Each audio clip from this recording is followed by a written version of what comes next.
Bonjour et bienvenue les amis dans cette nouvelle vidéo de recadrage du défi fente avant. Je me réveille de ma sieste et je suis de mauvaise humeur parce que eh bien, je vois tous les commentaires et tout ce qui se passe sur cette vidéo et là j'ai besoin de poser un recadrage. Bon, alors plus sérieusement, d'abord j'aimerais commencer cette vidéo par eh bien, des remerciements parce que en une semaine seulement, cette vidéo sur le défi fente avant a été vue plus de 937 fois, je crois, ou 940 fois, d'accord. En une semaine, c'est quand même pas mal par rapport à ce que on fait sur le blog de la meilleure cyclo, donc merci beaucoup.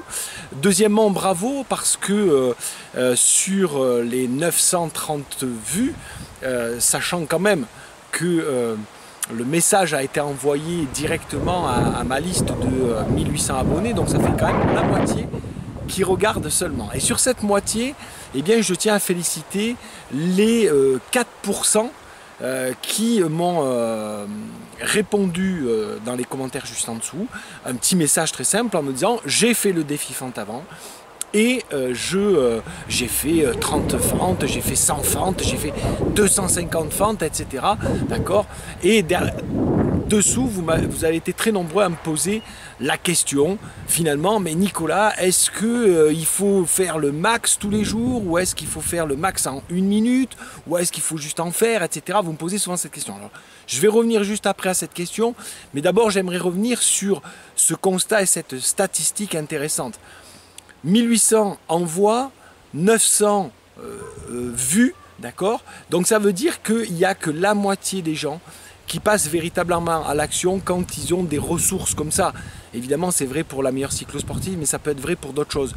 Okay, quand on a des ressources, c'est prouvé, hein, les gens achètent des bouquins, mais ne les lisent pas, lisent des magazines ou voient des choses, mais ne le mettent pas en œuvre.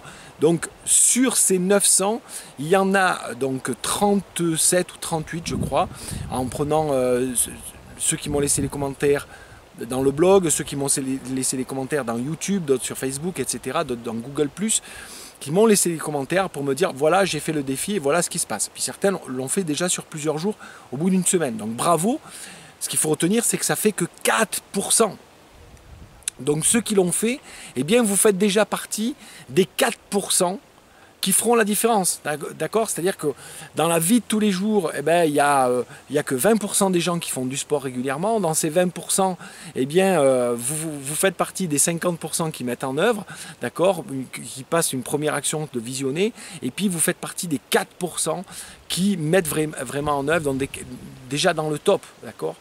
Et ça, ben, bravo et félicitations, et c'est important de le noter, que déjà pour faire la différence, je dirais il n'y a pas grand chose à faire que de passer à l'action, et vous faites une grosse différence entre ceux qui ne passent pas à l'action, ceux qui intellectualisent, qui mentalisent, et ceux qui passent à l'action.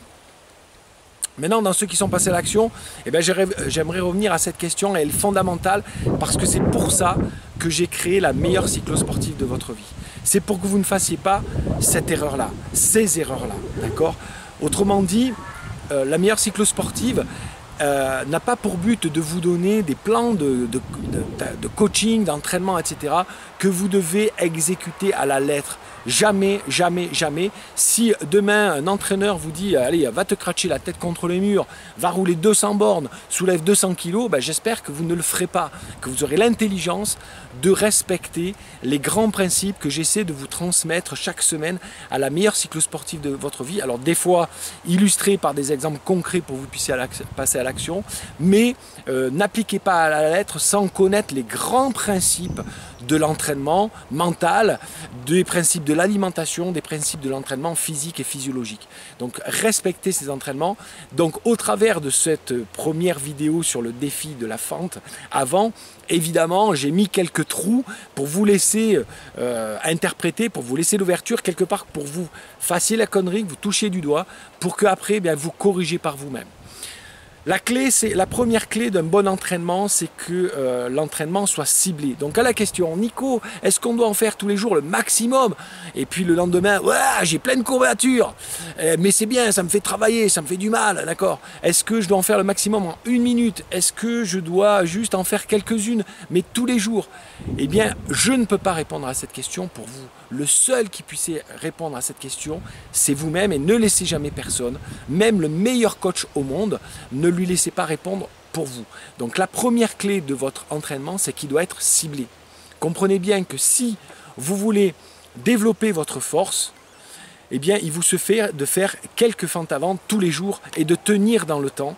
Vous ferez une grosse différence, d'accord, par rapport à celui qui ne le fait pas. Si on va prendre un avatar, d'accord, votre avatar aujourd'hui qui va s'entraîner comme vous vous entraînez habituellement, ok? Eh bien, quelle est la différence? Lequel souhaitez-vous rencontrer? L'avatar standard, l'avatar de référence, d'accord, le vôtre, ou l'avatar 1 qui tous les jours va faire 5 ou 10 fentes avant, voilà, de plus que ce que vous avez fait normalement, ok? Il se grille pas, il reste dans le plaisir et il fait 10 fentes avant de plus. À la fin du mois, cet avatar 1 a fait 300 fentes avant de plus que vous. Et à la fin d'une année, il a fait près de 3600 ou 4000 fentes avant de plus que vous. Qui souhaitez-vous rencontrer dans une course? Celui qui a fait 4000 fentes avant de plus ou celui qui ne les fait pas? Évidemment, celui qui a fait 4000 fentes avant de plus. Et c'est juste une dizaine de fentes avant tous les jours. Donc votre entraînement, il doit être ciblé. C'est-à-dire que vous devez savoir si vous voulez augmenter juste votre force régulièrement, si vous voulez augmenter votre puissance, votre force pure, je dirais, votre puissance pure, là, effectivement, il faut que vous fassiez le plus de flexion en 1 minute. Et donc, vous allez chaque jour essayer d'améliorer votre technique, votre puissance, de manière à gagner un peu, peut-être pas tous les jours, au début peut-être tous les jours, mais après, ça pourra peut-être en gagner une par jour, mais ça sera considérable. À la fin de l'année, vous en aurez gagné peut-être 10, 15, 20 de plus, mais ça fera une énorme différence, parce que si en 1 minute, vous faites 20 flexions fentes avant de plus, vous ferez une grosse différence par rapport à celui qui ne les fait pas. Et puis si votre objectif c'est plutôt gagner de la force endurance, c'est-à-dire pouvoir maintenir des braquets longtemps, effectivement, là l'objectif ça va être de faire le plus de flexion possible tous les jours et d'en augmenter. Donc vous voyez, les différents types d'entraînement d'abord doivent être ciblés. Okay, et puis pour tenir dans le temps, vous devez respecter un autre point qui est adapté. Votre entraînement doit être adapté à vous-même. Et la meilleure clé pour que votre entraînement soit adapté et qui tienne dans le temps, c'est le plaisir. Donc ceux qui se disent « Ok, le défi fente avant, j'en fais le maximum, j'en ai fait 50, j'en ai fait 120, j'en ai fait 250 » et qui le lendemain sont fourbus de courbatures et ils tiennent dans le coup. Ok, ils vont tenir 2 jours, 3 jours, 1 semaine peut-être. Ok, sauf que, et même s'ils tiennent 3 semaines, bravo pour leur volonté. Sauf que pendant 3 semaines, vous associez à votre entraînement de la douleur. Et votre esprit, s'il est intelligent, et il est intelligent, il va dire ça, c'est pas bon pour moi parce que ça me fait mal. Et au bout d'un moment, c'est intelligent parce que vous risquez de vous claquer, c'est sûr. Okay, vous devez garder la notion de adapter, c'est-à-dire de prendre du plaisir. Encore une fois, souvenez-vous de John Nebor qui augmente chaque mois de 1/10 de seconde, ça suffit. Dites-vous que par rapport à votre avatar qui s'entraîne comme vous, celui qui va faire 10 flexions de plus tous les jours, eh bien il met une grosse différence. Mais il reste dans le plaisir, il reste dans le facile, il reste dans le adapté. Il n'y a pas de blessure, il n'y a pas de surcharge d'entraînement, il n'y a pas de est-ce que je peux le combler avec un entraînement à côté, etc. Oui, c'est facile, c'est plaisant. Okay, et ensuite, vous devez l'associer à un 3e levier de l'entraînement et mental aussi, de motivation, qui est le sentiment de progresser. Donc votre entraînement, il doit être progressif. Si vous en faites 10 aujourd'hui, eh bien demain, vous en ferez facilement 11. Eh bien faites 11, peut-être 12, faites-en 12. Et après-demain, vous en ferez 13 et 14, et puis vous direz « ouais, je progresse ». Votre cerveau, il associera du plaisir, du sentiment de progresser, et votre entraînement, il est ciblé. Pour vous souvenir de ça, c'est très facile. Souvenez-vous de tenir le cap, ciblé, adapté, progressif. Tenez le cap, C comme ciblé, A comme adapté, P comme progressif. Et si vous progressez tous les jours, vous vous souvenez, l'avatar qui en fait 10, eh bien à la fin de l'année, il en fait 4000. Mais si vous progressez de 1 ou 2 par jour, de manière facile, agréable, eh bien, dans 10 jours, vous serez déjà au double. Donc vous n'en ferez pas 10, vous en ferez 20. Dans 10 jours après, vous en ferez 30, 40. Donc c'est presque une augmentation exponentielle. Et peut-être que vous arriverez à 120. Vous arriverez à 120 peut-être que dans 3 mois, dans 6 mois, mais vous en ferez 120 par jour en étant adapté à votre physiologie, adapté à votre niveau. Donc vous le ferez dans la durée. Parce que si l'année prochaine, à la même période, on se revoit et que vous avez tenu cet entraînement, vous serez peut-être à 120 ou 200 fentes avant par jour ou autre chose, mais de ce type d'exercice. Et croyez-moi, quel que soit votre entraînement vélo à côté, vous aurez fait une grande différence. Donc, voilà pour le recadage du jour. Ne faites pas n'importe quoi. Qui que ce soit qui dit ça, adaptez-le, ciblez-le à votre entraînement, à vous, de ce que vous voulez, de là où vous en êtes. Adaptez-le à votre niveau, donc gardez du plaisir. Et faites-le toujours de manière progressive, petit pas par petit pas. Souvenez-vous de John Nebor. Eh bien, il vaut mieux progresser petit pas par petit pas. Donc voilà. Ça fait qu'une semaine que le défi est lancé, donc c'est pas grave, vous pouvez le réadapter complètement, même si vous repartez un peu plus bas, mais réadaptez-le pour tenir dans le temps, parce que c'est ça qui fait la différence. Ne croyez pas à la poudre de perlimpinpin, à la potion magique ou à l'entraînement miracle, même si j'ai une part de responsabilité, parce qu'à la meilleure cycle sportive, j'essaie toujours de vous donner des méthodes d'entraînement qui vous donnent le maximum d'effet avec un minimum d'effort, et l'entraînement du défi Fentavant en est un exemple.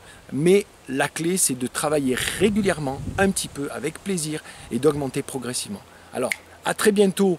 On continue, on se voit dans maintenant 3 semaines pour faire le point. Mais juste en dessous, dites-moi ce que ce recadrage vous a permis de clarifier. Si vous faites partie de ceux qui ont fait le défi sans mettre dans les commentaires, ben, tenez-nous au courant, ça fera augmenter la statistique et ça montrera que les lecteurs de la meilleure cycle sportive sont bien au-dessus des statistiques nationales qui sont de 2%. Donc déjà, on est à 4% qui l'écrivent. Je pense qu'on est à plus que ça. Vous êtes des hommes d'action et de résultats, et des femmes aussi. Et puis, eh bien, j'en profite pour vous rappeler, juste en dessous, si vous voulez, vous pouvez bien évidemment vous inscrire pour recevoir chaque semaine les meilleurs articles de la meilleure cycle sportive, et aussi pour l'enregistrement du webinaire Comment progresser en montagne. Je vous dis à très bientôt. Maintenant, c'est à vous de jouer.